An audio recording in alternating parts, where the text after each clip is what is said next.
everybody. Welcome to Trackalicious. Hope you have had a good start to your week so far. I know I have, and it's going to get even better. We get to enjoy ourselves some GT4 Rookies action. It's round 6 at Valencia. I'm Kuja Tergov. Joining me for race 1 and qualifying number 1 will be Neil Kerbel in the commentary booth. How is it going, Neil? How's your weekend? It's doing pretty good. Had a nice, enjoyable weekend. Still getting prepared for the holidays and all that. So, all the family engagements and whatnot. So, spending a lot of time behind, a commercial car on public highways. Very boring. Not, the excitement that we see in the booth tonight. No, it certainly isn't, and absolutely anything can happen in the GT4 Rookies, as we saw last week at Kailami.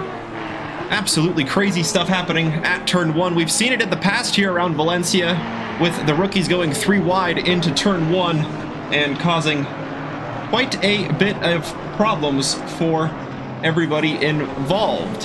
Hopefully we will avoid that same fate. Let's head down to the track and go to the first qualifying session of the evening around the quite short and but fun, very twisty track at Valencia.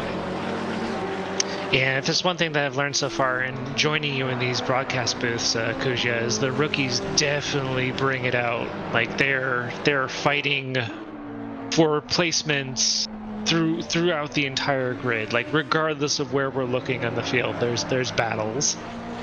Oh yeah, super tight battles all season long.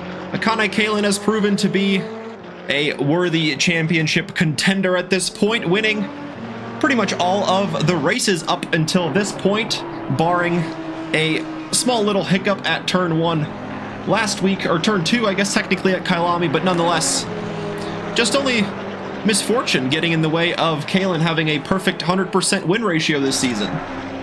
Yeah, I think that was a wayward Janetta that took him out at the beginning of race 1. I think I caught that at the beginning.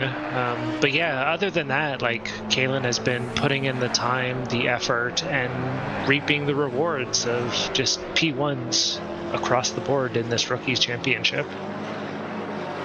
Yeah, certainly had some close competition from the two McLaren drivers in the field as well. Drew Freiberger being one of them in the 419. Got a minute racing that Rasta-themed McLaren. Finishing on the podium a couple of times last week as well around Kailami, and looking to keep that pace going here earlier in the week. Some inside knowledge. We saw the two McLarens practicing together, sharing some setups, and perhaps Carabete can get involved in the mix as well, lining up on the front row alongside Kalen pretty much all season long. Yeah, and I think that's the prime competition for Kalen right now is Carabete. Like, they are beat for beat pretty close to one another in their pace. So it'll be interesting to see around a track like Valencia, where you can go door to door with a lot of drivers in some of these sweeping corners. So it'll be interesting to see if Carabete or Kalen battle through these two races. Yeah, it will certainly be interesting to keep track of. No time on the board yet for Carabete going across the line. It would have been a 140.87, but just finding a little bit of an invalidation elsewhere in the lap. Wes Jones currently leading the way of those who have a qualifying lap on the board. He is followed very closely by Tyler Morgan within 0.04 of a second of the AMG on top. Drew Freiberger now splitting the two and getting close to the provisional pole position time by 0.02 of a second.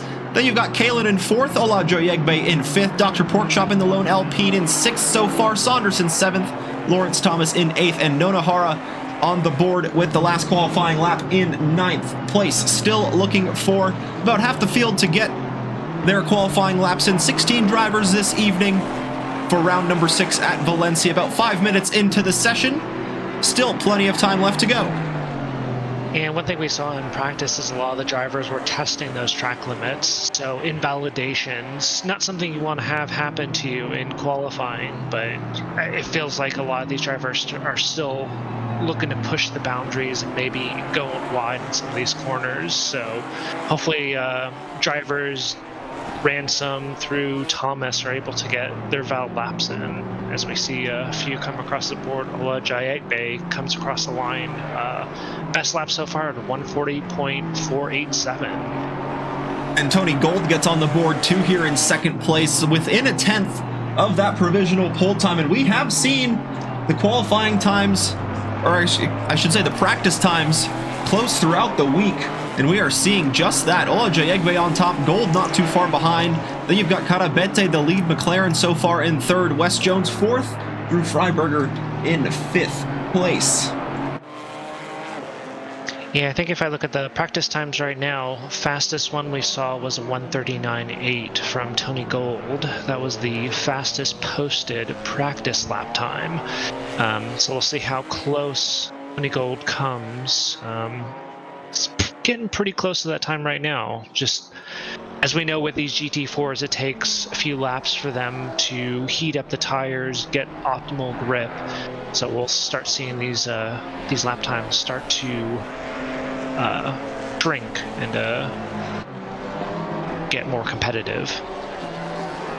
Yeah, that is the hope. There's already so many drivers within a few tenths of each other, or even a few hundredths. You've got Kalen and Saunderson very close to each other. From Karabete to Morgan, within a tenth of each other. The top two very close. And those times will still tumble, like you said, Neil. And the track should continue to improve, with the conditions only reading as fast at the moment. So perhaps just not quite the grip levels the drivers are used to seeing that they had in the practice server. Yeah, and that's due to the conditions. It's probably a Sunday. It looks like at 11:07 a.m. right now, so it's not past noon. So those track conditions are not going to be as grippy as they are during the afternoon. But as these drivers continuously put laps down, put rubber on the track, we'll start seeing that that also improve. And these drivers are able to improve their lap times, get a little bit more grip on the field.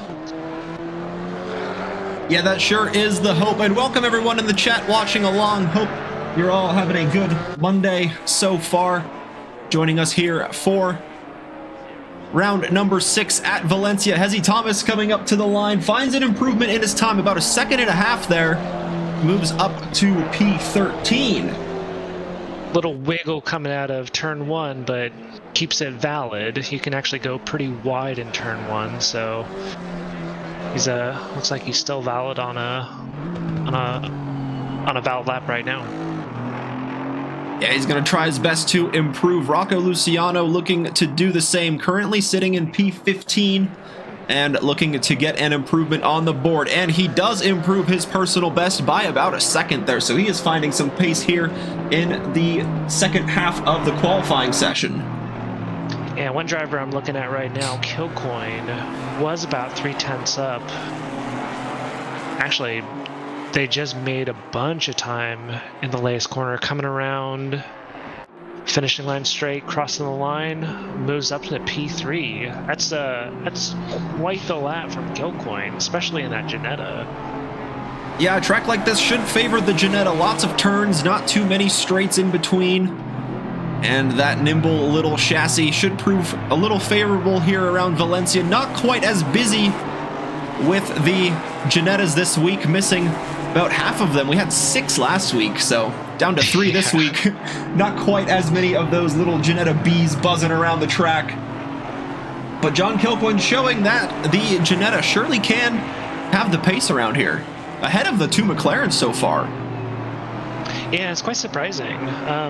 Got to keep an eye on that. Karabete and Freiberger trailing close behind Kilcoyne, about 10th off of his pace. But I know for a fact, like, having driven the McLaren at Valencia, it definitely struggles with tire temperatures, and I think just the Ginetta handles it much better than the McLaren does. And right as we say that, Kalen goes to the top of the charts. A 140.202 from the lead McLaren of the championship, gets onto provisional pole by about 0.3 of a second clear of Ola Jayegbe. Yeah, holding fastest Sector 1 and Sector 3 times, although Killcoin is holding a lead now in Sector 2 for lap times. So even though they're down in P4, they have put the fastest Sector 2 time on the board as a 137.7, or sorry, 37.7.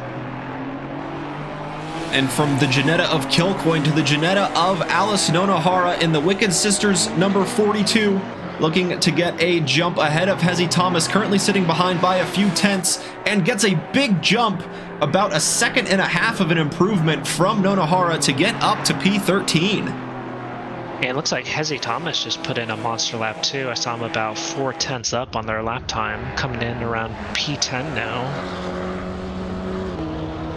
Yeah, let's ride the rest of the lap here with the KTM as Hezi Thomas goes through the 14th and final corner.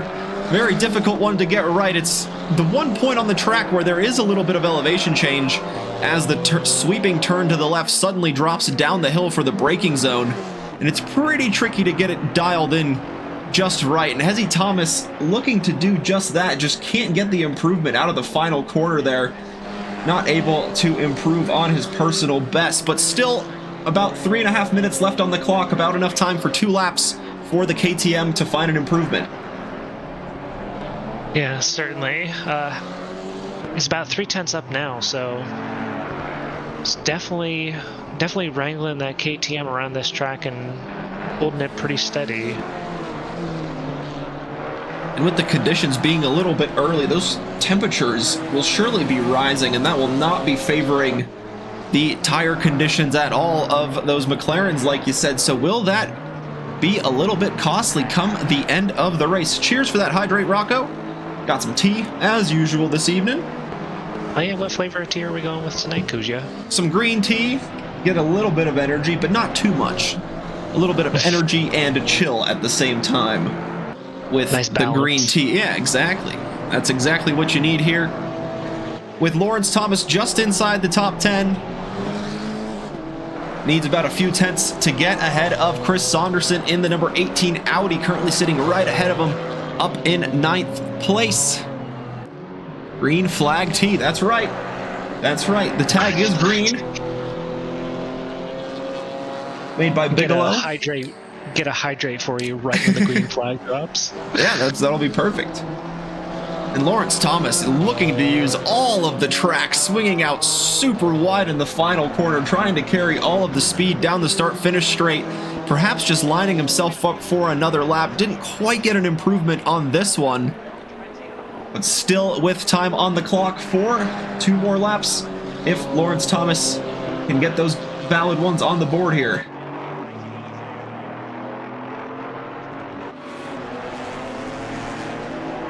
I feel like the BMW might be one of the cars that also struggles on this track. Like, it's good in a straight line, but with a lot of these sweeping corners, it's got to be very difficult to maintain speed and just keep the weight over the front tires and kind of get the car pointed where you want it to.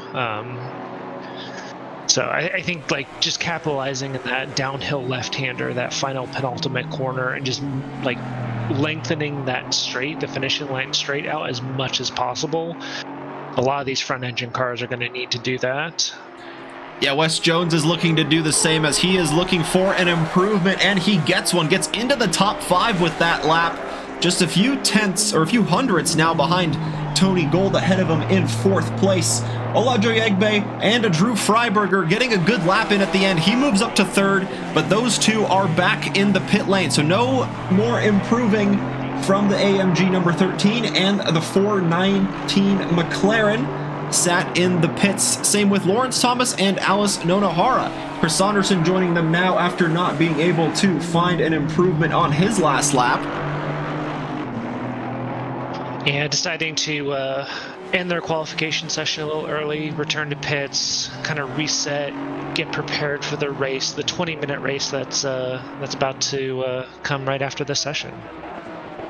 John Kilcoyne invalidating his last flying lap attempt, so he will be back in the pits. 6th will be the highest that the number 44 Janetta will go. Kalen with a monster time on the board, a 39.3, ahead of Olajoy Egbe by a 2nd and a 10th. Yeah, Kalen securing best extra times 1, 2, and 3 on that lap, so monster lap for them. But we still have a few drivers that are out there improving. One of them, Dr. Porkchop. Actually, no, he was improving. I think he might have just lost it. He just crossed the line on the improvement to set his personal best, I think is what happened there. So he's on the board with a 141.2, sneaks himself into the top 10, gets into 9th. Wes Jones back in the pits, so no improvement there from the AMG. Now we just have Carabete and Tony Gold left on the track, both still on valid laps. Tony Gold just ahead, sitting on the second row in 4th place, and looking to get a big jump if he can get an improvement through the final corner. Let's see as he runs to the line. Needs just 0.003 or 0.03 of a second to get ahead of Freiberger, and he can't find them. Not able to improve on his personal best. Can the McLaren do the same? Or it does do the same, unfortunately. As Tony Gold, no improvement from the 704, so 7th will be as high as Fernando will start. Hezzy Thomas to close out the qualifying. He will start from 14th place as he sets an identical time to Vladimir Beluga.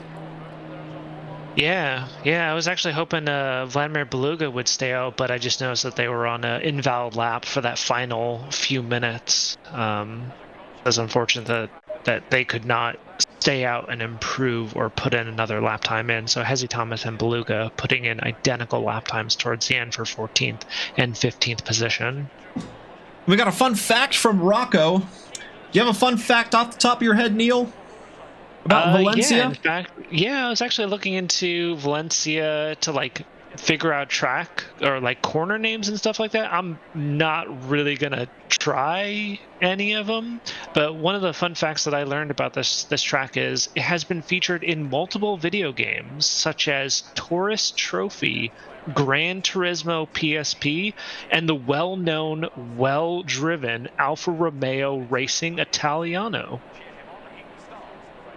Best video game by far, and we know and love it.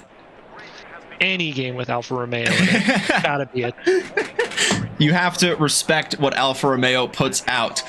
And here we have the starting grid for the first race of the evening. Akane Kalen starts from a familiar position on pole position in the Strayworks X Spirit Racing number 31 McLaren. And starting from the front row is the number 13 AMG of Tolu Olajoyegbe. Eric will be happy to see an AMG starting on the front row, and Tolu will try to take advantage of that front row start.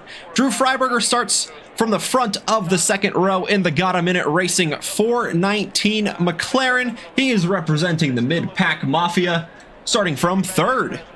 Tony Gold alongside him in the 87 Aston Martin. The Coach Dave Academy team will look to get the early jump. As we've seen Tony Gold finish on the podium a few times this season, can he get a result like that tonight? Wes Jones in 5th, the number 80 Baller Squad Racing AMG gets a good, strong top 5 qualifying result. Can he put in the good race result here and potentially sneak into a podium position? And same with the lead Ginetta on the road. It's John Kilcoyne in the Firebrand number 44. He starts from 6th place. Fernando Carabete is next in a little bit of an unfamiliar position to him. We've seen him on the front row plenty of times here. He starts from 7th in the 704 KRT McLaren. Tyler Morgan will be alongside him in the Morgan Motorsports number 72 Aston Martin. Behind him will be the lone Alpine of Dr. Porkchop in the number 71 Chop Shop Racing. Rounding out the top 10, we've got Chris Saunderson in the Allison Racing number 18 Audi, as we see Chris Saunderson representing the Audi on a number of occasions. And to the rest of the grid, we'll go to Neil. In P11, we have Lawrence Thomas representing BMW Motorsport, car 134. Josh Ransom is starting from the pits for race 1. I believe that is due to a penalty in the due to the race at Kyalami, so holding off in the pits. P13 is going to be Alice Nunuhara in the Wicked Sister Motorsport, car number 42. Our controller warrior or keyboard warrior, our warrior on the track, Hezi Thomas in the lone KTM, car number 59, Dog Box Racing. Vladimir Beluga in Beluga Racing Team, car number 5. I think the lone Porsche on the track, which is also rare to see in the GT4 field. And rounding out the field, P16, we have Rocco Luciano, who Rocco Gaming B has been kind enough to pronunciate for me so I don't botch it. This is car number 14, representing Apex Mafia. And that's our grid.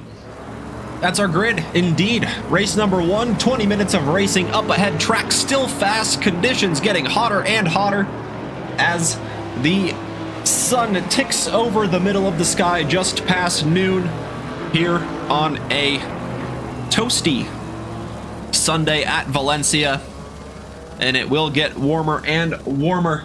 Will we see degradation play a factor in the McLaren's race?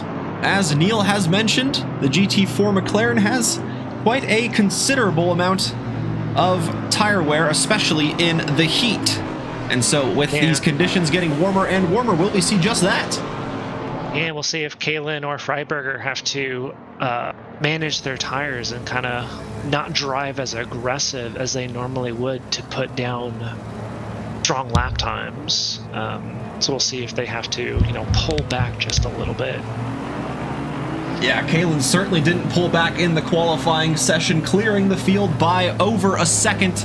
And will we see the same result here? The field going down the start-finish straight, side by side in zipper formation, waiting patiently for that green light.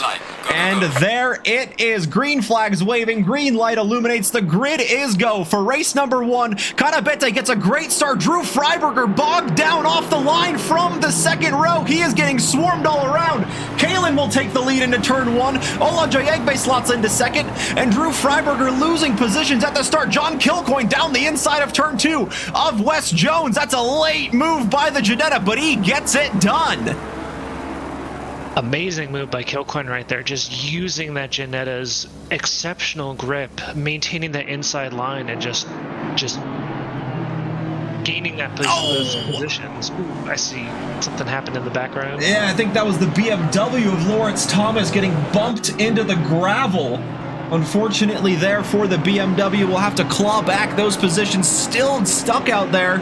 And just now returning back to the racing surface. Tony Gold really applying the pressure to Ola Jayegbe, who goes very deep into turn number 8, opening up the inside for Tony Gold, nearly taking out Kalen in the process.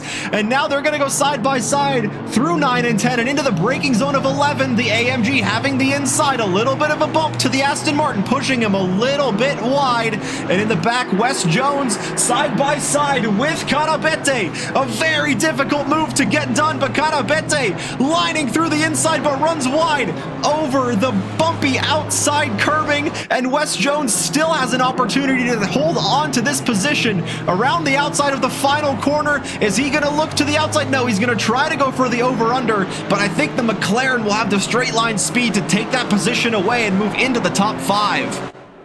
Yeah, some good side-by-side between these drivers on the first opening lap. A lot of side-by-side action, but drivers giving space when they need to.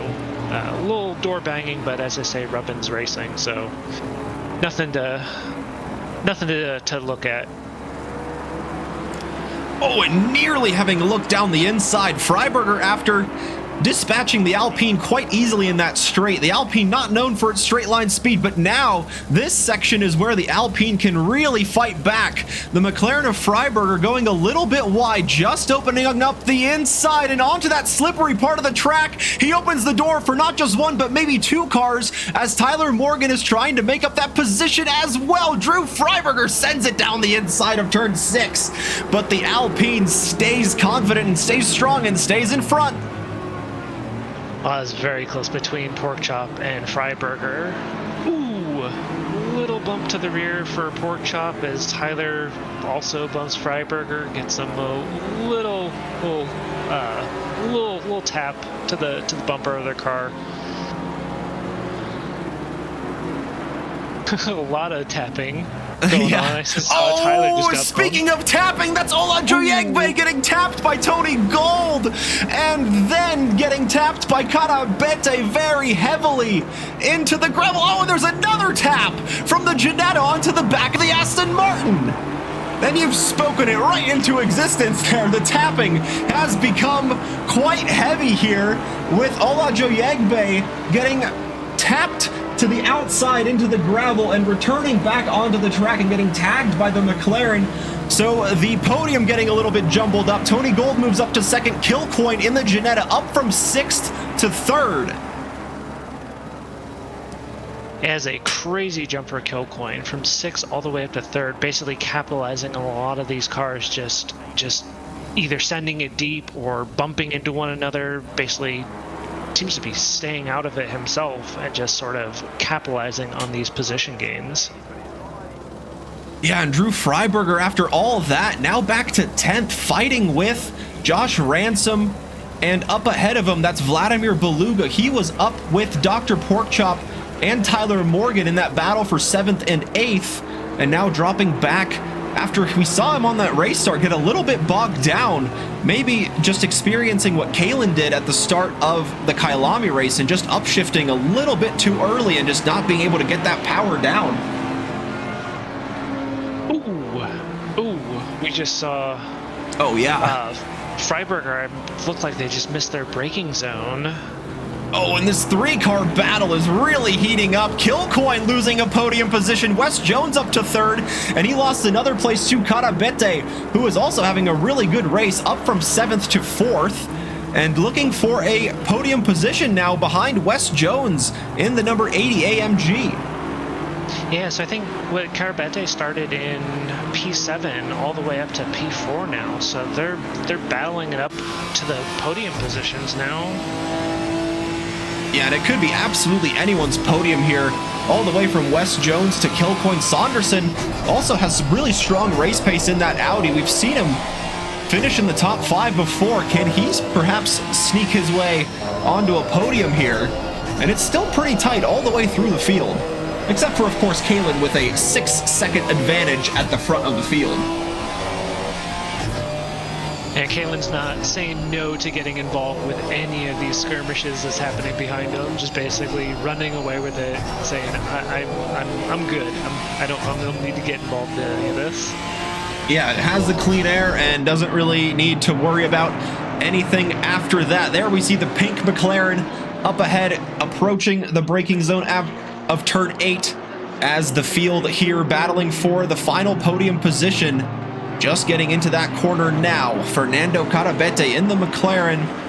Had the pace early on, but is this the time where the tires begin to struggle just that little bit for these McLaren drivers?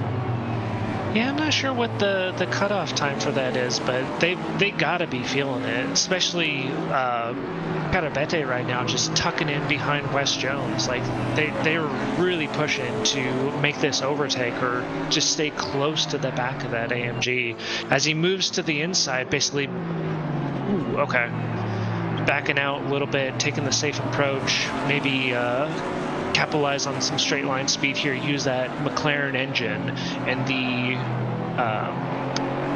slipstream of the AMG to overtake into turn 1. Yeah, he's certainly trying his best, maybe just trying to scare Wes Jones a little bit on the inside of turn 14 and throw the AMG a little bit off, but he is not getting phased one bit. But now opening up the inside just that little bit to the McLaren. Wes Jones also allowing the Ginetta to slip through. They're going to go side by side through turn 3 and into the braking zone of 4. The AMG does have the inside, and the Ginetta tried to cover it off, but it couldn't because the McLaren was right there, and the AMG sneaks through and takes that place back. It almost looked like Kilcon was trying to follow the McLaren through both of those corners, and he got cut off by the AMG just at the last moment. Didn't have the overlap necessary for the AMG to grant them space, but they were definitely following the McLaren through those corners and trying to use, I guess, them as a battering ram. Yeah, a little pick and roll kind of play. Yeah. And while these guys are getting involved in the battling, slowing each other down, there is the Audi of Chris Saunderson within a second and already trying to get involved in this battle into the top 5. Yeah, Saunderson only 4/10 behind Kilcoin right now, and I gotta imagine the Audi has a little bit more straight line speed, so if Saunderson can line this up in turn 14 on this down straight, they may be able to close that gap enough to put the Kilcoin in their sights and move up a position.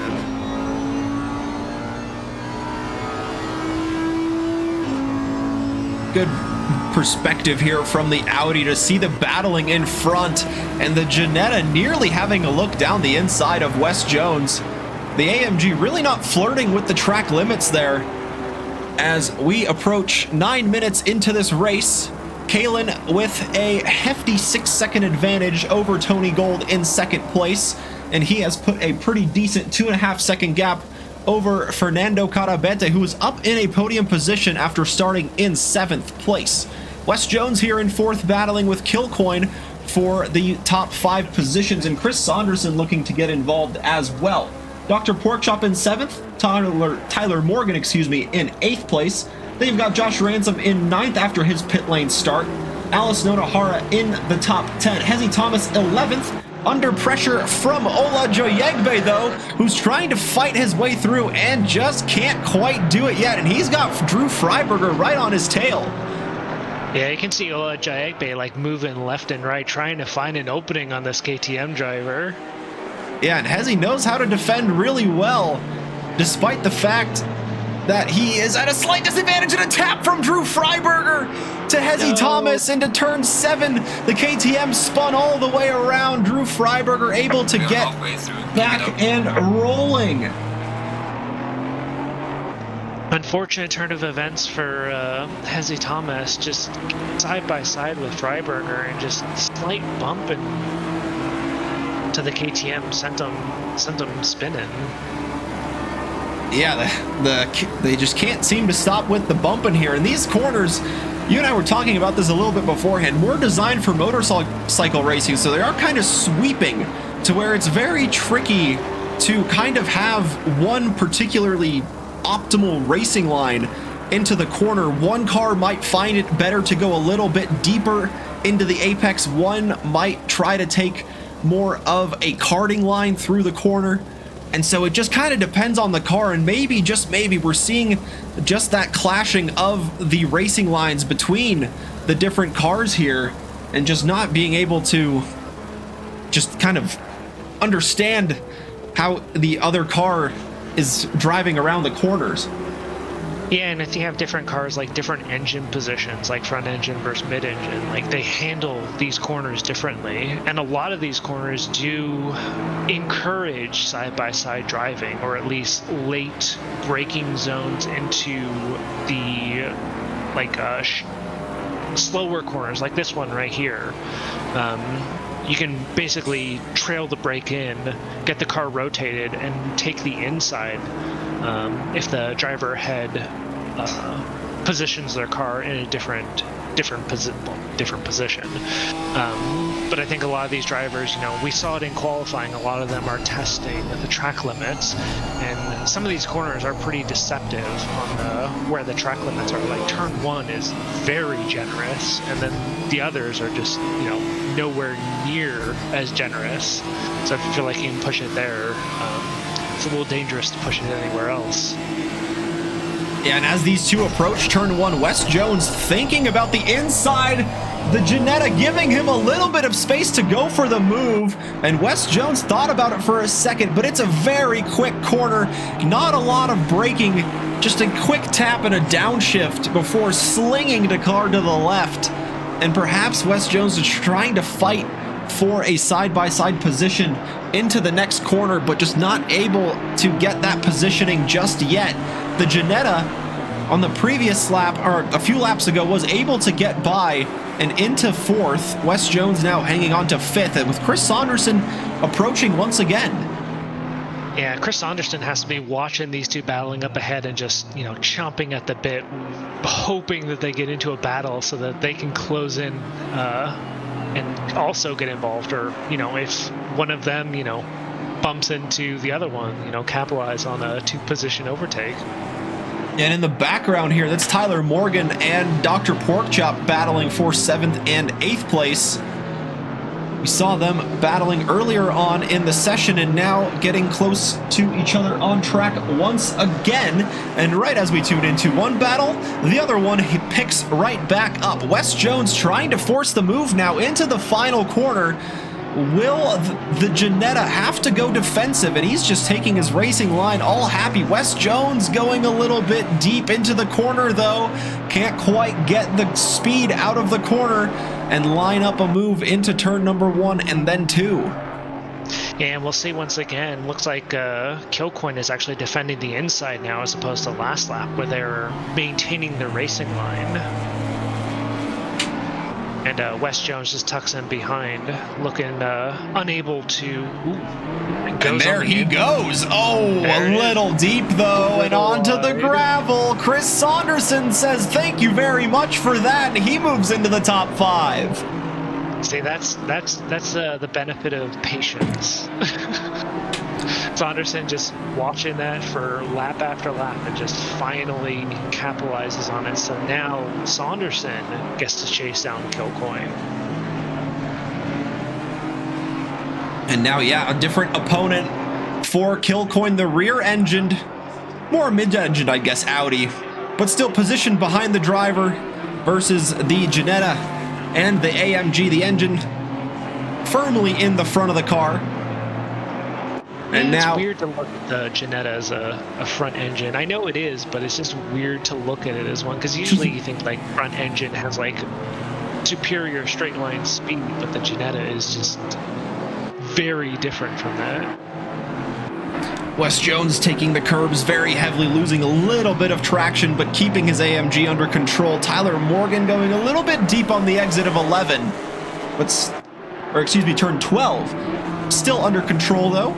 He was very close to the back of the Alpine in that middle sector, and now down the start-finish straight, the Aston Martin should once again have the advantage over the Alpine. Can he use the slipstream and the top speed to line up an overtaking opportunity, lining up to the inside of Dr. Porkchop, and Dr. Porkchop gives him the room quite easily to sweep through to the inside, and that is now 7th place for Tyler Morgan. Clean and efficient move by Tyler Morgan right there. Just Dr. Porkchop was telegraphed the defense on the inside. Tyler's like, no, there's plenty of room. I can go further inside. Uses the straight line speed of the Aston Martin. Just makes that position game look easy.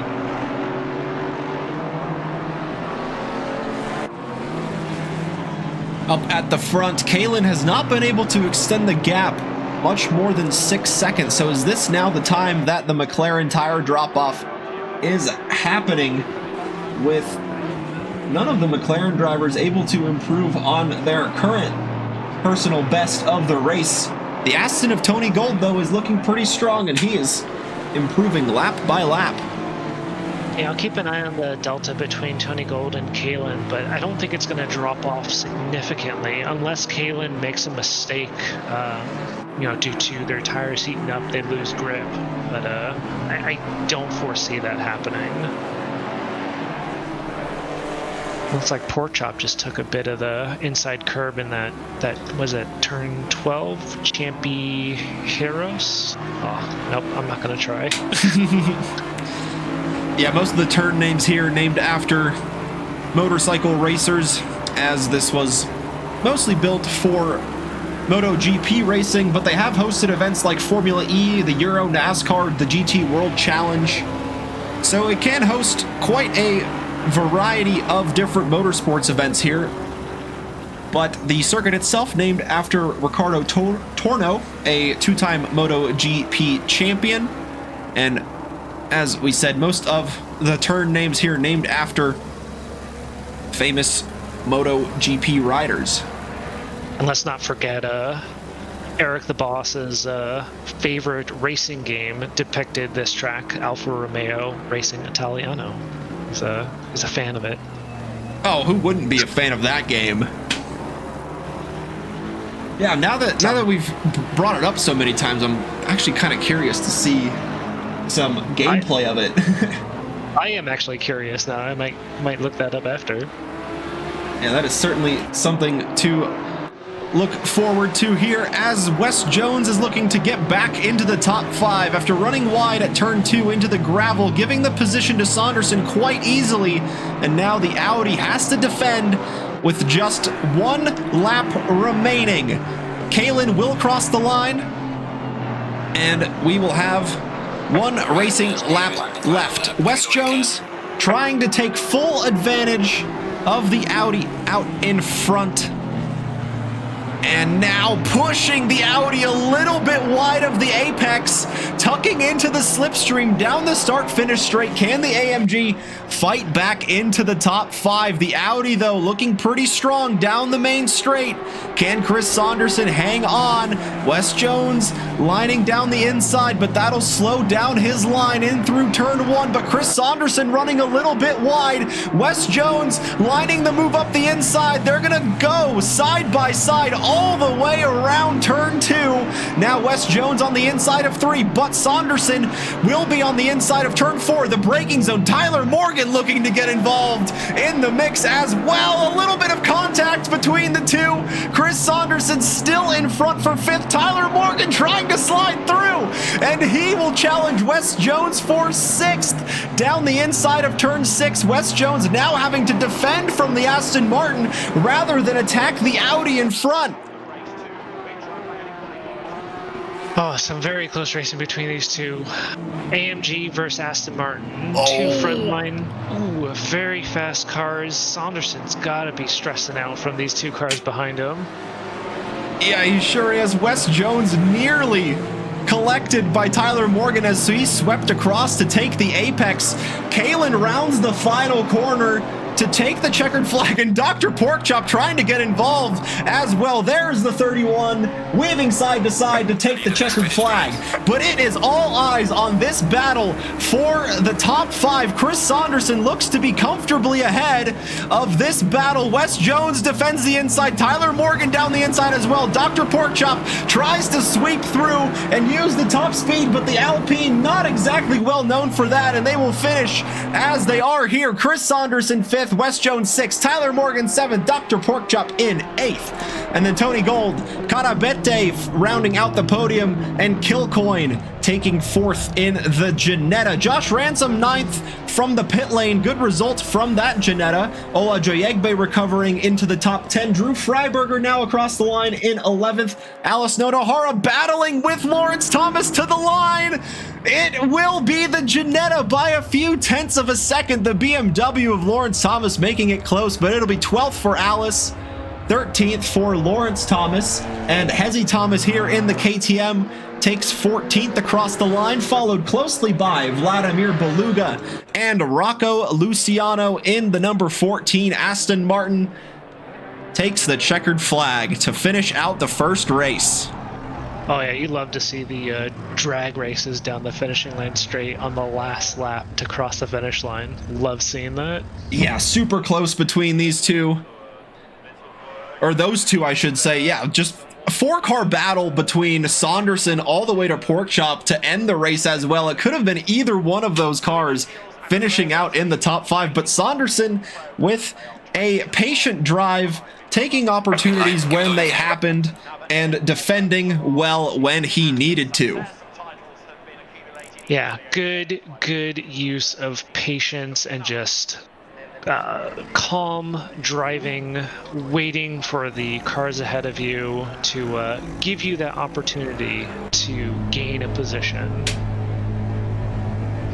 As we start up qualification session number 2, a little later in the afternoon, about a 2-degree increase in track temperature, although we are now at an optimum, not a fast track. Yeah, so now we see more representative times here. We've seen Tony Gold in the practice sessions throughout the week get into the 39s. Can he match the pace of Kalen here in the second qualifying session? And unfortunately, yeah, Kalen, some of the livery works. You see that logo on the top and on the side. But yeah, just not quite the rest of it there. Yeah, enough. You're watching right now. Hezzy Thomas is definitely putting some heat in their tires, getting them warmed up, ready for potentially a blistering opening lap. They're out lap right now, just warming up those tires. So he's looks like he's doing a good job at that. Yeah, certainly trying his best to do that. Yeah, it's very difficult to get the heat into the tires early on. Like we always mention, the GT4s don't have any tire blankets, so they come out of the pits ice cold, and it is up to the drivers to get them warmed up for the qualifying and then the race session. Very difficult to do to get them ready in that little formation lap you have before the start of the race. Yeah, I think as a controller warrior, though, Hezzy Thomas has a slight advantage on warming up his tires on this out lap. Yeah, weaving from 100% to 0% our controller warrior, upgrading from the keyboard recently, and then soon he will just be our KTM warrior, with news in sight that Hezzy will be getting his own wheel very shortly here. Yeah, that's right. A friend of his gifted him a wheel, so soon our controller, or our keyboard turned controller warrior, will now just be a KTM warrior. So yeah, we'll see how the growth goes there. See if he can get involved in the mix here with the drivers at the top of the rookies, with the likes of Kalen and Carabete. Wes Jones in the top 5 as well. Ola Joyegbe with a great qualifying session in the last round, or in the first qualifying session, I should say. Just got a little bit unlucky during the race and just had to wait for the grid to go by, but recovered well into the top 10. So will we see another good performance here out of Tolu, and a more fortunate race result for him? Yeah, unfortunate to see cars get involved in lap 1 incidents, especially when they're high up in the grid, but shout out to Ola Jayagbe to stick it out, stay on track, and just move their way up the grid and make some of those safe overtakes for a good finishing position. So we have a lap time on the board from the 72 of Tyler Morgan. Ola Joyegbe next across the line gets a 140.455 on the board. And now the rest of the grid working their way through. We got about 4 cars now. Hezzy Thomas will be first in the KTM, followed by the 704 of Carabete. Oh my goodness, it went to Josh Ransom, who is in the pit lane here. And that's always as it happens. As the driver gets across the line in the grid, the cameras and the timings update, and right as you think you're clicking on one, it updates to a different one. Drew Freiberger on the board with a valid lap. Still getting those tires warmed up. It looks like he's about 2 seconds off of the pace set by Ola Joyegbe. Oh, and running wide, but still, that should still be valid. Like you said, very forgiving track limits at turn 1. Very forgiving on track 1, and it does look like Freiberger is still valid on a lap, although down in lap time, it looks like. We'll see what they're able to, see if they're able to recover some of that lost time in the remaining sectors. So we ride along with Tony Gold, who's doing pretty good. They're on a valid lap right now, about 1.5 seconds up on their last lap time, so I gotta imagine that that's their lap time. But we have a group of 4 cars now in qualification, just close to one another, hopefully staying away from one another and not getting involved in any instance, since we don't recommend overtaking other cars during the qualification session. Yeah, and it looks like on that track map that Kalen is out on a out lap or just on an invalid lap, but Hezzy Thomas letting the McLaren go through the final corner as the McLaren lines up for the beginning, I believe, of a lap. There it is, the end of a lap, a 38.78 from Kalen. Tony Gold gets into second. Wes Jones now in third with Ola Joyegbe down to fourth. Karabete fifth. Tyler Morgan sixth. Kilcoin in seventh. Saunderson in now ninth place with Drew Freiberger moving up to sixth. Then you have Nonahara rounding out the top 10. I'm looking at Kilcoin right now, who just crossed the line with a 140.362, moving their Ginetta up into P4. Yeah, and Kilcoin had some good race pace as well, and that Ginetta was riding in a podium position for a little bit in that 3-car battle with Karabete and Wes Jones, and ending up finishing in fourth in round number 1. Or not round number 1, in race number 1. I'm getting all my words mixed up today, Neil. What is going on? It is a difficult job being a commentator, Kujia. It's one thing that I'm learning. I'm a decent driver, not that good with words and speaking off the cuff. Yeah, sometimes it comes naturally, and other days it's just kind of whatever happens kind of nights. But still happy to be here, providing all of this action to you guys this evening, and hope you are enjoying it so far. We're about halfway into the second qualifying session, which means we're about halfway into round number 6. First qualifying completed, race number 1 completed. Now on to the second qualifying session as Karabete diving into the pit lane. Practicing their pit stops, a very good strategy, although there are no required pit stops in the Rookie Championship, but always a good thing to practice and get experience with as you move up into other championships that are hosted here at Trackalicious. So Beluga up to the line with John Kilcoin using the slipstream as best as he can. John Kilcoin gets a little bit of an improvement to the line, but can't quite get to the time of Wes Jones just yet, and Beluga on for his personal best as well. A little bit of a battle going into turn 2, but John Kilcoin up in 4th while Beluga in 12th. There is a little bit of a pace difference between the two, and the two drivers recognizing that and staying out of each other's way. Yeah, I know I said it's inadvisable to try and do overtaking and qualifying, but when you have cars that are aware of positioning, yeah, and it's like Kilcoin went wide. What was that corner? That is corner 4. Nico to roll. Okay, I'm gonna stop trying to do that. Went wide in corner 4. Decided to return to pits. Hopefully they go out. They got six minutes left. Probably 3 or 4 more laps. Should be able to improve their time. But they're holding on to P4 right now. Yeah, as Olu Joyegbe here in the AMG, still in the top 5 position, needs about a 10th to get ahead of Kilcoin and get onto that second row. And with the conditions perhaps getting hotter and hotter, it might be time to come into the pits for a tire change, get onto that fresh rubber, and see just exactly where those improvements can come in. The Lone Alpine sitting in the top 10 and needs about 7/10 of an improvement to get ahead of Tyler Morgan in 8th place. Those two were battling it out for basically the whole entirety of race number 1. Yeah, it looks like Porkchop is sticking close to his rival Tyler Morgan this round as well, able to potentially get maybe 1 or 2 tenths in that final corner, but got to use that Alpine's exceptional cornering and carry speed through a lot of these corners just to move themselves up the grid.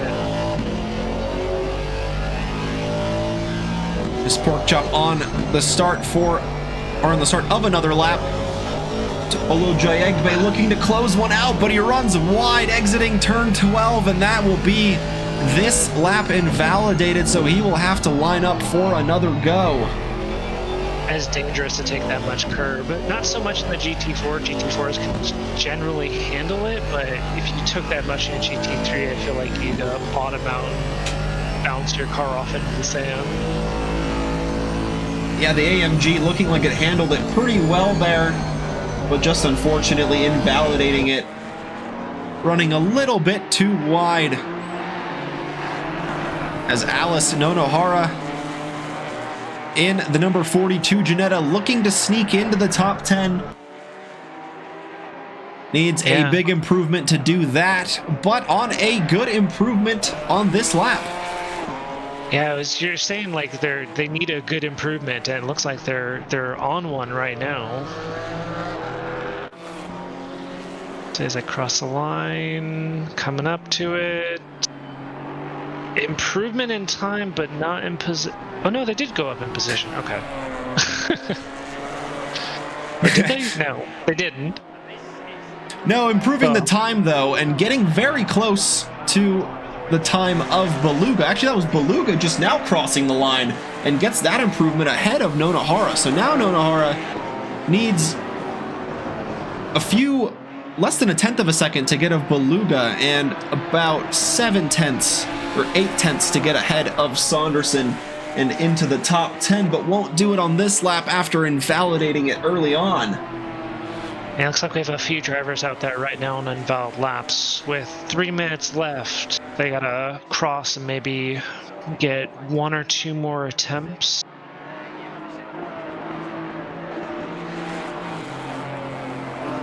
Hoping to do just that. Yeah, a lot of the grid in the pits. Kalen from provisional pole in the pits. Freiberger from 8th, and I think Ransom, Thomas, and Luciano serving penalties this qualifying session, so they will not be able to post a qualifying lap. Oh yeah, let me see if I can pull from chat. In race 2, we have quali bans for Thomas and Ransom, and then pit starts for Tony Gold. So even though Tony Gold is in P2, they're going to have to start from the pits in race 2. I believe Tony Gold's actually served that penalty last week, if I remember right, at Kailami. So Tony Gold should be clear to start from the grid. P2 will be the highest he can finish as he goes back to the pits in the 87 Aston Martin. Fernando Carabete started in 7th in the first qualifying session. Can he get an improvement and start higher than that? It looks like this lap is looking pretty strong so far for the 704 McLaren. And just how high can he go? I think after race 1, Carabete invalidating it. Oh, they were like 7 to 9 tenths up. I was just saying, like, they started back in like what, P7 or 8 last race, and they had to work their way through the field. Looks like they may have to do that once again. Yeah, just that same corner we saw Olojoyegbe run wide. Carabete does the same thing in the McLaren. Just can't quite keep it tight on the exit of 11, or on turn 12. I keep calling it turn 11. But yes, turn 12. And so now this will be the last flying lap attempt for Carabete to do anything about his qualifying position. Needs about a tenth to get ahead of Olojoyegbe. 2 tenths will see him as high as 4th place, and 1 second will potentially see him lined up next to fellow McLaren driver Kalen on the front row. Yeah, I would like to point out at this time, P3 all the way to P8 are within 3 tenths of one another. And additionally, on top of that, I'd like to point out that Tyler Morgan has actually moved himself up into a P4 starting position.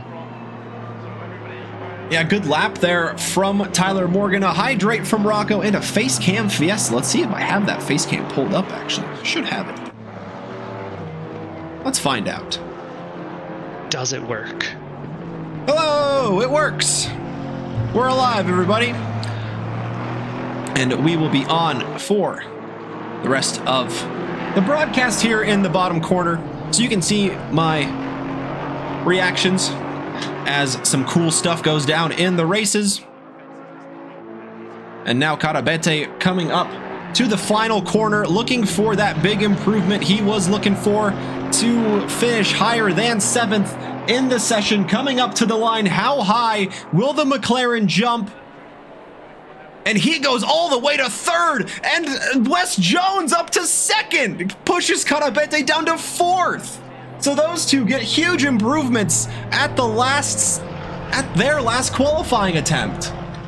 Yeah, just coming around turn 14, both of them. It looked like Wes Jones was tucked in behind Carabete and just benefited a little bit from the slipstream of the McLaren, basically pulling themselves up into P2 overall with a monster lap of a 139.5. Yeah, getting ahead of Tony Gold by just a few thousandths of a second. I believe, 12 thousandths separating Wes Jones and Tony Gold. Freiberger and Hezzy Thomas battling it out for track position here in qualifying. Hezzy Thomas pushing it to the line, trying to get ahead of Nonohara, but can't quite do it on this occasion. And Tony Gold will be last across the line, and he gets an improvement. He gets ahead of Wes Jones to get onto the front row. Oh, wow. They're just one after the other, just jumping positions, upstart throughout the grid. Yeah, it just seems like that track kept improving, and maybe, just maybe, the driver's finding the life in the tires and getting them into the right operating window and putting in the lap right when it counted. Yeah, right at the end, right when it counts. And with that being said, we've got a different grid in race number 2, but it's the same pole sitter, Akane Kalin in the Strayworks X Spirit Racing number 31 McLaren starts in an all too familiar position at the front of the field. Alongside will be Tony Gold in the number 87 Coach Dave Academy, getting that lap in the Aston Martin right at the last second to get onto the front row. Then you've got Wes Jones in 3rd in the Baller Squad Racing number 80 AMG. He starts from 3rd on the 2nd row. Carabete getting a big jump on his last qualifying lap attempt up to 4th place in the 704 KRT McLaren. Tyler Morgan with the top 5 start in the 72 Morgan Motorsports GT4 Aston Martin.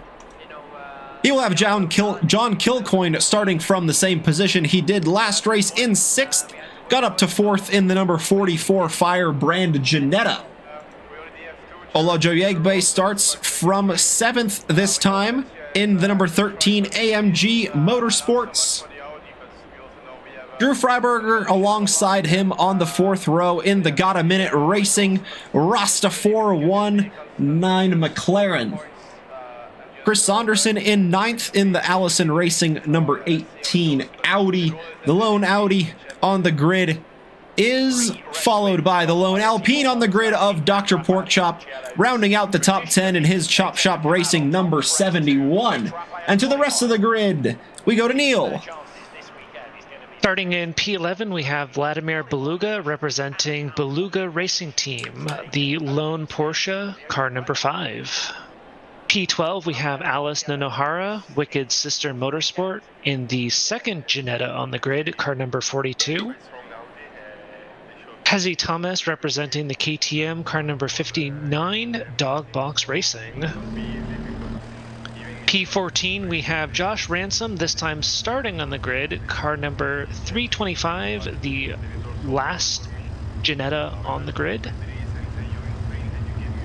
Lawrence Thomas in the, I guess the we have a lone BMW, car number 134, BMW Motorsport. And thanks to chat for pronunciation on this name, Rocco Lucy Ano in the AMG of Apex Mafia, car number 14, rounding out our grid in P16. And the grid is getting rolling for the formation lap, starting to get those ice cold tires nice and warm, ready to go for another 20 minutes of racing ahead. We saw some good side-by-side racing, a little bit of contact here and there, forcing some drivers to go into the gravel and perhaps lose a few places. Will we see more of that, or will we see some cleaner racing here in round 2? We saw a bit of bumper bumping in race 1, although I think if history is something to take into account, race 2 is usually where the rookies pull out all the stops and they get really aggressive. Yeah, in some seasons it seems to go. Race 1 is very aggressive, where they kind of learn how each other race, and then in race 2 they're able to kind of push that a little bit harder to where we see a lot more close side-by-side racing. And yeah, some seasons it's the exact opposite. Race 1's a lot clean, and then in race 2 they feel a lot more confident and aggressive with the lines. And so we'll see exactly what happens here. Yeah, I'm hoping for close side-by-side racing, a lot of overtakes into turn 1, which is probably the driver's best location. The turn 1, turn 2 complex is probably going to be the easiest spot for these drivers to make these overtakes. So we'll have to keep an eye on that as the race progresses. The other thing we saw during race 1 is, even though the McLaren does suffer a bit with tire temperature degradation, I don't think the 20-minute time on these rookie races is enough to where they really struggle with it too much. So hopefully we'll see them stay out on track, keep those tires warmed up, and put in some good lap times. Yeah, you're certainly right. It didn't seem like that was quite a long enough period. The conditions are just a touch warmer than before. The grid getting lined up side by side down the start-finish straight. Ninja Chase T Gold was set to have a pit lane start, but it was served last race and was just not noted. And so he is in the clear and good to start from the front row. And as the grid goes to the green light, it starts waving very early. Long run down to turn number 1. Kalen with a pretty good jump. Karabete moves up to 3rd, ahead of Wes Jones, and challenging Tony Gold down the inside of turn 1. Kalen running a little bit wide, but keeping the speed. And into turn number 2, it looks pretty clean. Drew Freiberger going around the outside in the McLaren, trying to get in the mix as well. He goes around the outside of Tyler Morgan, looking to get into the top 5. John Kilcoyne moving his way up to 5th, excuse me, up ahead of the Aston Martin of Tyler Morgan. And Tony Gold a lot closer to Kalen on this race start, and he is certainly challenging for that race lead now. Yeah, Tony Gold's sticking to the bumper of Kalen right now, just basically keeping Kalen looking in their rearview mirror as they're going around this opening lap, as he tucks on the inside, side by side through this corner complex. Looks like Kalen has the inside line though, should be able to maintain position as Cole positions their car close to the bumper, just tucks back in, keeps Kalen looking in the rearview mirror. Yeah, perhaps just that Aston looking a little bit big in the mirrors, forcing Kalen to go a little deep into the braking zone of turn 8, allowing a little bit of an overlap from the Aston. And now we're seeing an overlap from the McLaren behind. The Aston Martin getting involved in a little bit of a McLaren sandwich here. Kalen at the front of the field, not able to run away as we saw in race number 1. There's some yellow flags in the back there, but it looks like it is fairly clean. Oh no, Tyler Morgan getting involved in that. The number 72 stranded and then back into the garage and out of the race. Karabete side by side down into turn 1, has the inside of turn 2. Can Tony Gold fight it back?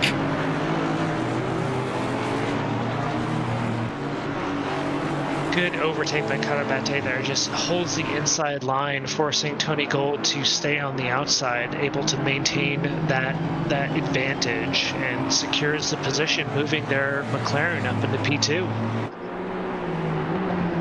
It's a McLaren 1-2. Tony Gold looking to take that position back. Wes Jones in the number 80 AMG showing he has the pace early on. Oh no, Tyler, no, sorry to hear.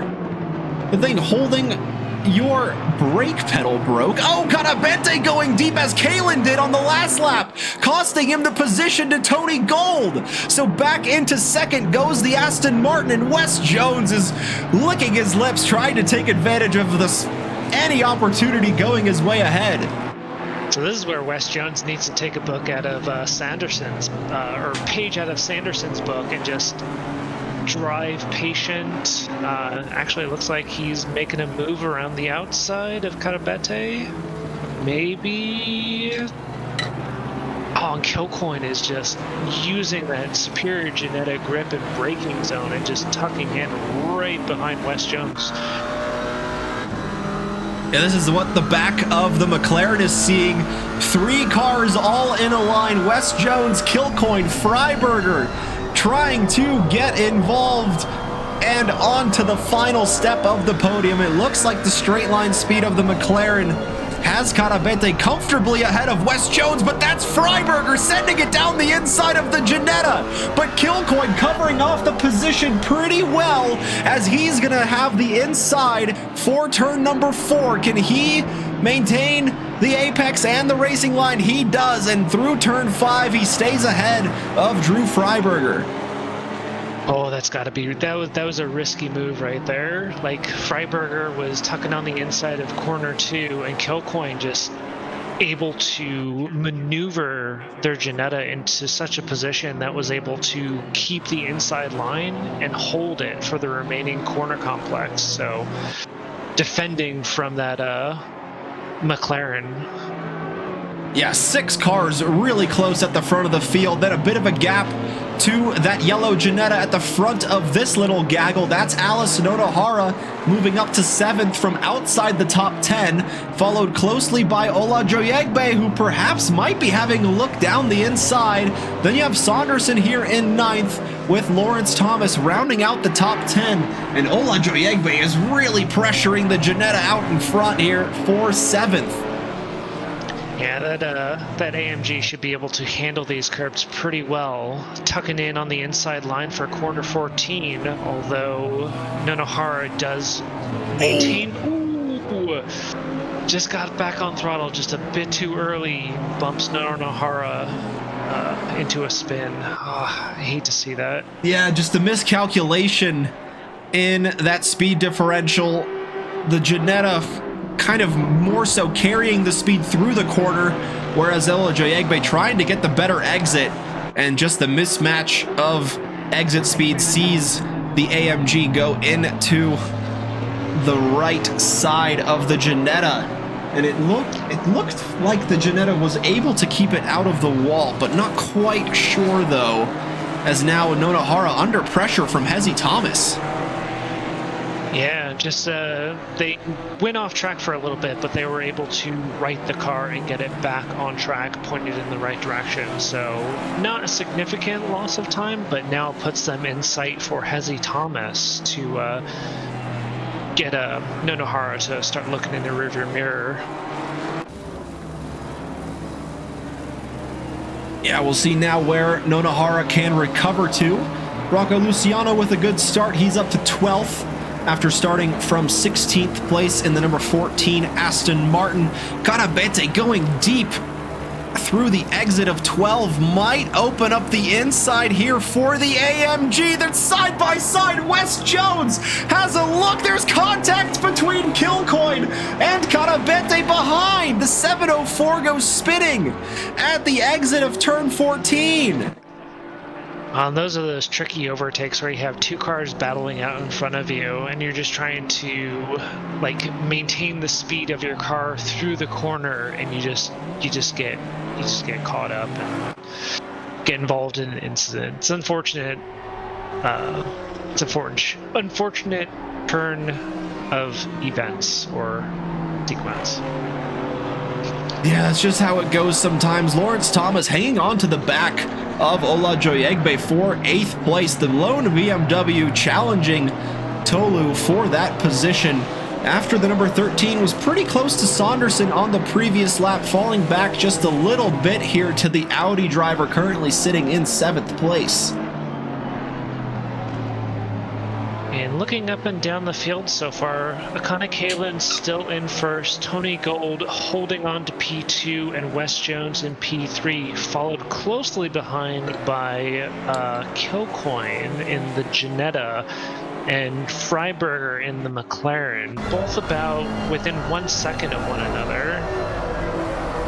Yeah, it seems like that gap is just changing sector by sector. The AMG strong in parts of the lap, the Ginetta strong in other parts, and then you have the mid-engine McLaren dominating the straight line speed department. And so with all that being said, those gaps just kind of ebbing and flowing, and still a little over halfway left in the race. Drew Freiberger going a little bit deep, can't quite get the exit that he needs to stay close to Kilcoyne out in front, and it is getting very close for the race lead between Kalin and Gold. Kalin goes wide at the exit of 1. Tony Gold trying to take full advantage down the inside, but he is not given any room by the McLaren. There's contact. Kalin maintains control, and Tony Gold showing good sportsmanship and staying back, holding on to P2. Looks like we have a fun fact redeemed by Ninja Chase 109. Do you want to handle this one, or do you want me to take it? Yeah, if you've got another one lined up, by all means. So yeah, I do have another fun fact about Ricardo, or the circuit Ricardo Tormo. The entire track is designed like a stadium, so regardless of where you're sitting in the stands, you can actually see all the corners, an entire lap from start to finish, regardless of where you're sitting. So it's unique in that quality. Yeah, that's super cool, actually. Yeah, and being able to get a whole view of the entire track action, being able to watch a battle for the entirety of the lap. That's super exciting, and not just seeing maybe like a sector or two as you do in other places around the world. Yeah, as Ninja Chase points out, NASCAR fans would love that.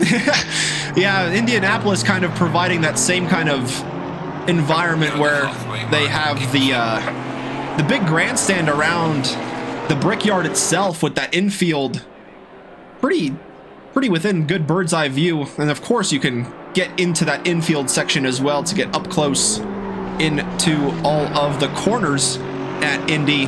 And Tony Gold not quite as close as he was on the previous lap to challenge Kalin for that lead. But sticking close to Kalin, though, keeping Kalin looking in the rearview mirror, like Tony, like he's not running away with it like in race 1. So Gold is still sticking close within half a second. Yeah, just maybe these warmer temperatures playing a factor in the tire wear for Kalin, just not able to push quite as much as they would like at the front of the field. Yeah, well, be interesting to see over these next 9 minutes if Gold is able to reduce that gap even further. Yeah, just hanging out right around that second mark, and Kilcoyne with the same kind of story here to Wes Jones for that final podium positions. Will we see one of those buzzing Ginettas get up onto the podium here? The buzzing Ginettas, I love it. Yeah, there were so many of them last week. It was so hard not to call them a swarm. Oh yeah, like was it Tyler was surrounded by them. Like anytime you were watching one of the Ginettas, like they were all just around one another, and it was like a constant like buzz. Yeah, if you weren't getting in a battle with one, you were getting involved in a battle with another. Yeah, they just seemed to be in absolutely everybody's rearview mirror last week. And Gold is making himself big at the front of the camera there. Kalin and Gold weaving side to side, trying to break the toe for the race lead. And Wes Jones trying to close the gap, but he is under pressure from Kilcoyne in this Ginetta here. Then Drew Freiberger rounds out the top 5. A bit of a gap to Carabete after the incident we saw in the final corner for the 704, but still in 6th place. Then Saunderson in 7th, Ola Joyegbe in 8th, Lawrence Thomas in 9th, and Dr. Porkchop rounding out the top 10.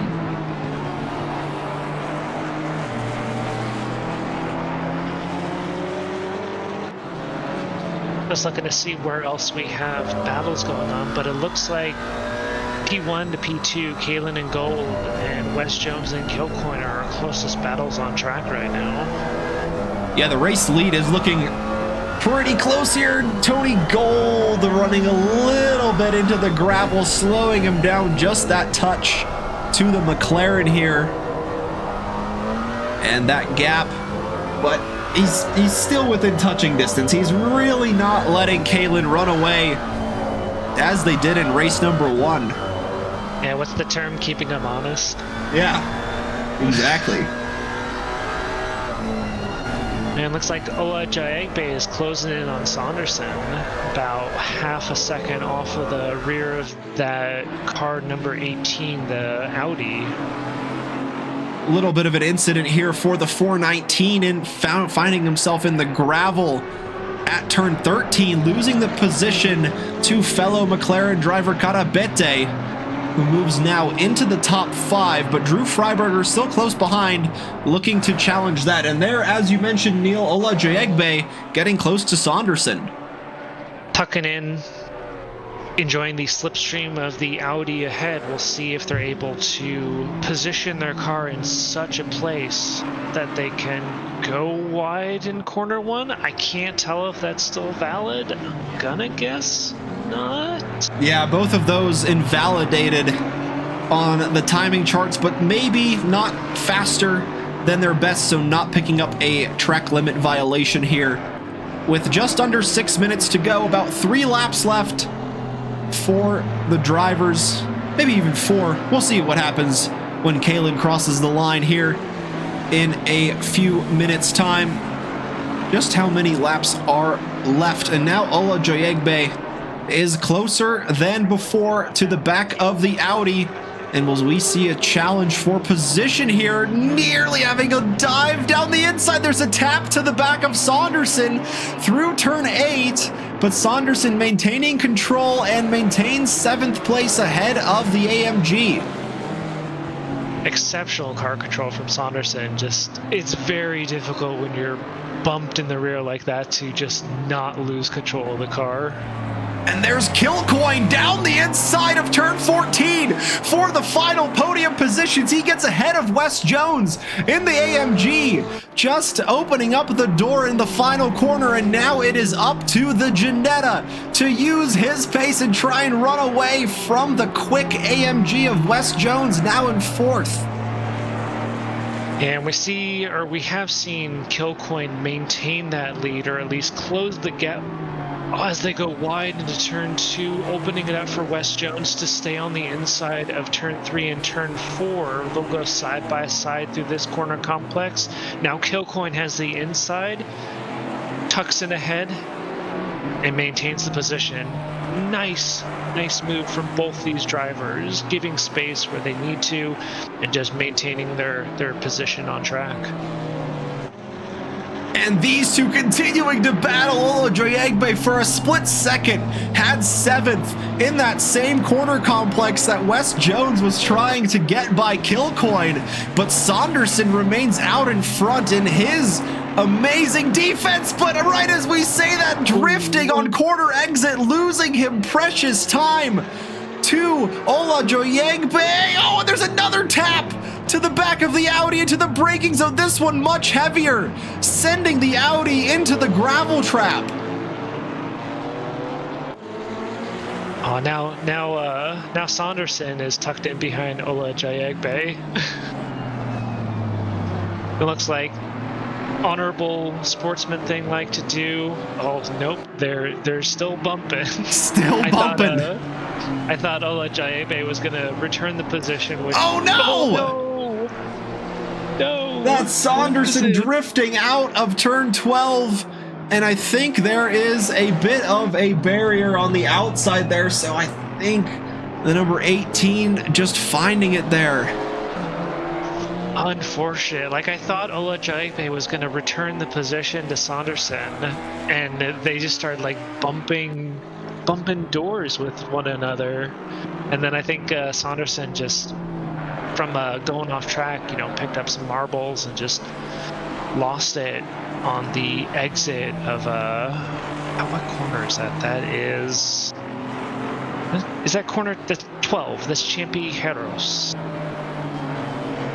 Yeah, turn 12 with the difficult barrier around the outside. What is happening to Rocco Luciano? He is stopped here out on track between turns 11 and 12. Yeah, do we know how long they've been there? It looks pretty recent, as this battle here between Wes Jones and John Kilcoyne working his way through. There's Rocco going back to the pits, as does Saunderson. Yeah, I wonder if you're right there. A few drivers experiencing some technical difficulties here. Tyler Morgan early on having a brake pedal failure, forced to retire from the race. And here we hear Kalen out on the final lap, which means we have one racing lap left between Wes Jones and John Kilcoyne for the final podium position. Tony Gold dropping back a little bit from Kalen. The gap's right around 3 seconds. So unless something major happens at the front, Kalen should have this race win sealed, with Tony Gold comfortably in second, 6.5 seconds ahead of John Kilcoyne here, defending from Wes Jones. Yeah, so was it Wes Jones now has, what, 10 more corners left to make this overtake. So, yeah, let's ride along board with Wes Jones, see how, what their point of view is following behind Kilcoyne. Rocco, how did you do that? How did you blow your engine, my friend? My goodness. That is a rare feat. Wow. Well, I've heard it. Well done. I mean, I've heard it happen a few times, but you really have to push it. Yeah, it's unfortunate, but I'm also impressed that it happened. And impressed. Yeah, like. Very impressed. And speaking of impressive, how about Akane Kalen, dominant in race number 1, had a bit of a challenge from Tony Gold, but was able to throw any pressure out the window and make it 2 out of 2 race wins here, taking the checkered flag, and a dominant round number 6 for the number 31, with Tony Gold across the line in second. And who will it be? John Kilcoyne. It looks like he will be ahead and on the podium in the number 44 Ginetta, ahead of Wes Jones, who crosses the line in 4th. Great battle between those two in the races tonight. Fernando Carabete recovering up to 5th. Drew Freiberger in 6th. And then Ola Joyegbe gets ahead and into 7th to take the checkered flag. Lawrence Thomas next in 8th. Dr. Porkchop in 9th. Josh Ransom in the 325 Ginetta rounds out the top 10. Then you got Alice Nonohara rounding out the final corner in the number 42 to take 11th place. How's my driving? It's great, Nonohara. It's great. It is great.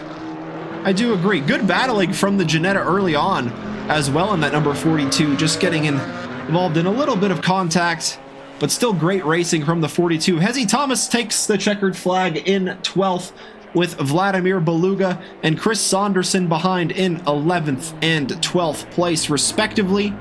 And that will be the end, since Rocco Luciano can't move any further, and he is in the pits with a blown engine. Unfortunate. How often do you hear that?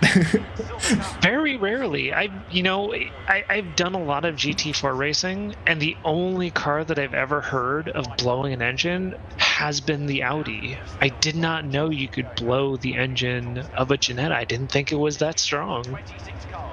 Yeah, well, you learn something new every week, and here we've learned that 20 minutes is in fact enough time to blow up an Aston Martin GT4 engine. There's the official race results on the left, with Kalen with the race win, Gold and Kilcoyne on the podium, and we invite them and the podium sitters from race number 1 to join us in the green room for a quick chat of how your guys' race went. We'll take it back to our lovely studio here, as that will conclude the racing, and we will go into the interviews.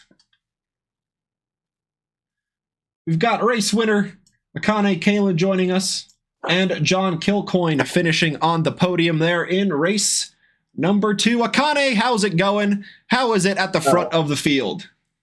The first race was fine. The second one, not so much. That was scary. Yeah, you were coming under pressure there from Tony Gold. Talk us through what it's like defending around Valencia. Not the most difficult thing ever, but when you're driving the McLaren, your tires just disappear, and then you go a second a lap slower the whole time. Yeah, Neil was kind of saying that earlier on. Yeah, go ahead, Neil. Yeah, I was curious to see if like 20 minutes was enough to actually wear down the McLaren's tires. So towards the end, do you remember when the cutoff was of like when you start to experience that lack or the loss in race pace? It was actually a 12-minute mark around there. Whenever I started fighting with Tony, I started losing grip quite easy, and my tires were at like 27.5, 27.8. The rest of the race. And it's usually the lefts, right? Yeah. I think 27 like flat is where you want them to be, and like anything over is like overheating and losing a tiny bit of pace already. So it was pretty difficult the last time. He was catching up to me like a second a lap, so. Yeah, that race 2 is pretty close between you and Tony Gold. It really was. And on to John. Welcome back. How's it going? Hey. Podium in race number 2 there, P3. Great fight with Wes Jones pretty much for the whole 20 minutes. Yeah, I fought with Jones both races. It was a lot of fun. I did have an incident with Fernando that we're going to have to go over. So, yeah. Well, yeah, that's just how it goes sometimes.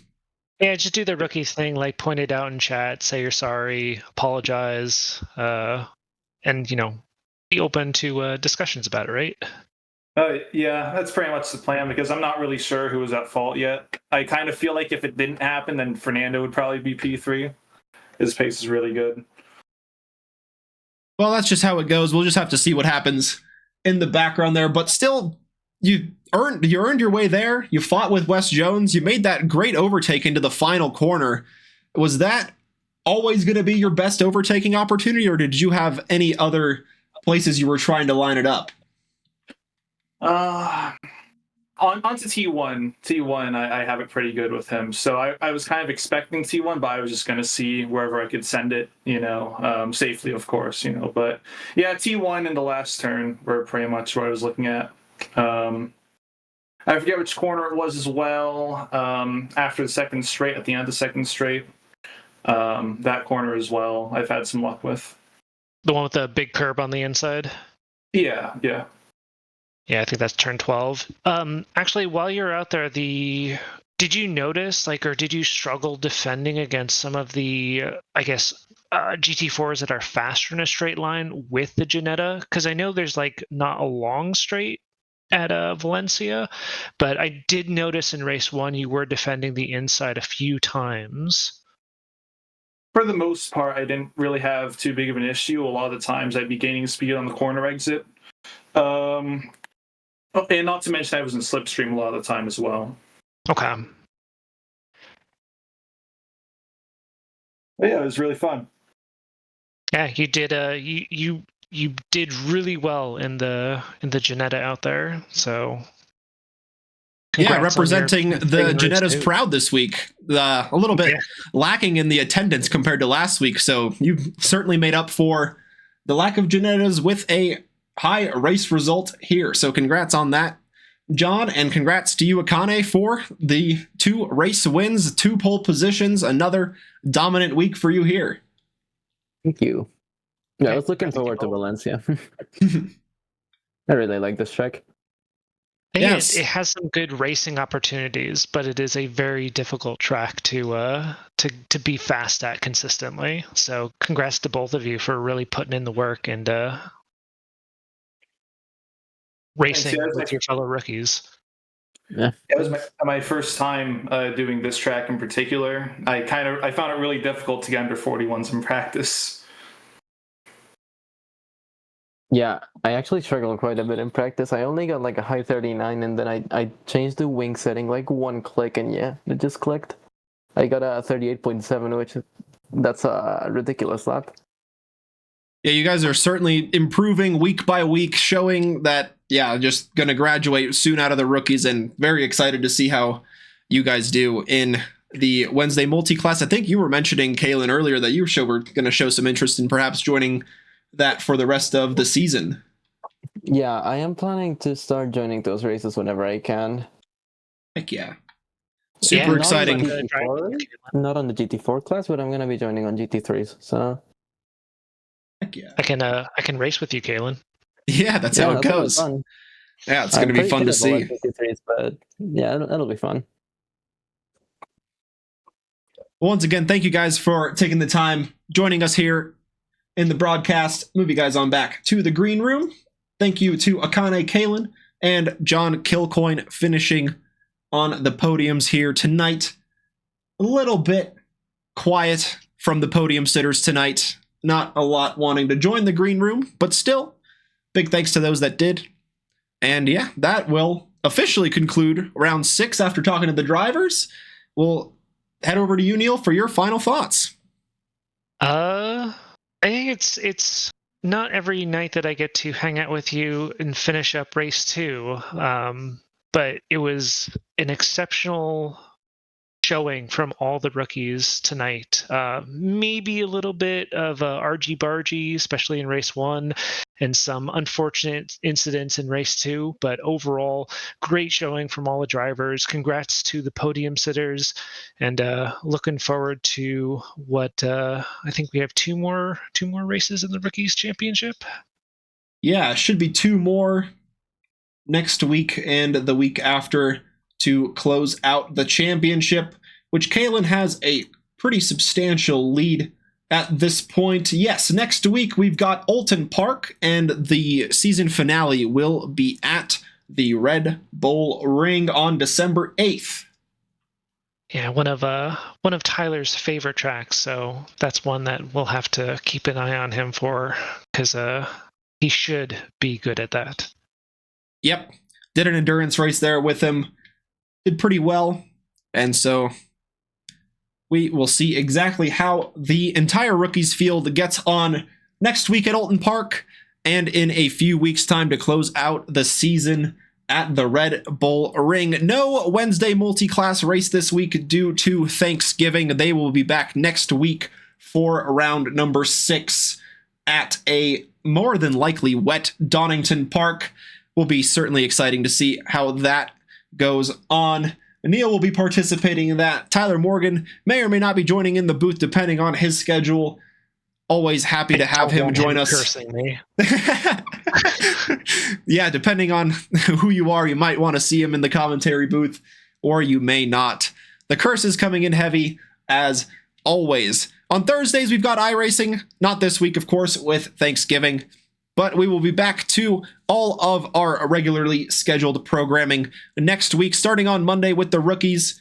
And stick around for the raid coming up of Campaign Ray. And I will also say, join the Discord to keep up to date with the latest news about any Le Mans Ultimate Series in the works on Tuesdays and Fridays, as well as the announcement of any sort of fun Trackalicious events on the weekends, like we had the 99 minutes of Silverstone a few weeks ago. Absolutely hectic conditions from start to finish, rain to dry to rain.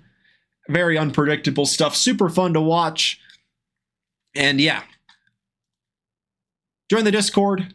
SimGrid is the place to get signed up. Check out the Trackalicious website so for any sort of IRL events. There's Instagram posts.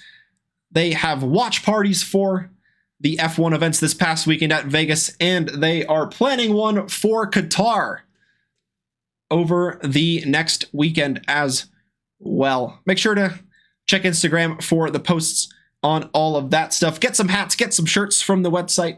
Christmas is right around the corner. Get some gifts for your motorsports lover. And thank you to all of the drivers joining us and everybody in the chat. We couldn't do it without you guys, and all of the admins doing the hard work in the background to get these series set up and running smoothly. Thank you for joining us, and catch us next week. Enjoy your Thanksgiving holiday in the US or anywhere around the world you may be celebrating. Thank you for joining us. Have a good rest of your morning, afternoon, evening, or night, and stay safe out there. We'll catch you next time. All right, good night, everyone. Well, good morning, good night, good evening, all that.